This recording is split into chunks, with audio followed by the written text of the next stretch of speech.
രാത്രി ഇവിടെ വന്നതിൽ മെയിൻ ഉദ്ദേശം എന്താണെന്ന് വെച്ചിട്ടുണ്ടെങ്കിൽ നമ്മൾ ക്ലയൻറ്റിന് ഈ ഒരു വെന്യൂവിൽ വെച്ച് നടക്കുന്ന പ്രോഗ്രാമിൽ ശരിക്കും ബാക്കിൽ കുറച്ച് ഷോർട്സ് മൈൻഡ്സ് കാര്യങ്ങളൊക്കെ പ്ലാൻ ചെയ്യുന്നുണ്ട്. അത് അവർക്ക് ഏറ്റവും കൂടുതൽ ആഗ്രഹമല്ല, ബാക്കി ഒരു കാരണത്തിനും അവർ നമ്മളോട് ഒന്നും ചോദിച്ചിട്ടില്ല, പക്ഷേ അവർക്ക് ആകെപ്പാട് ഒരു ആഗ്രഹമില്ല മൈൻഡ്സാണ്.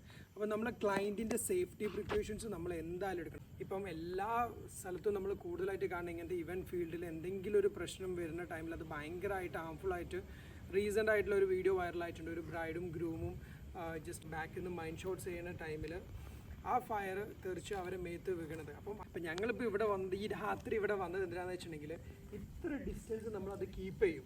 മൈൻഡ്സ് നമ്മളെ ബ്രൈഡും ഗ്രൂമും സ്റ്റേജിൻ്റെ ഇത്ര ഡിസ്റ്റൻസ് കീപ്പ് ചെയ്ത് ഏറ്റവും ബാക്കിൽ നിന്നേ നമ്മൾ ഈ മൈൻഡ്സ് ചെയ്യുള്ളൂ. അത് ആകുമ്പോൾ എന്താണെന്ന് വെച്ചിട്ടുണ്ടെങ്കിൽ ക്ലയൻസിൻ്റെ സേഫ്റ്റി നമ്മളെ കൈമിലാണ്. അവരൊരു ബിഗ് ഡേ നമ്മളെ ഏൽപ്പിക്കുന്നത്.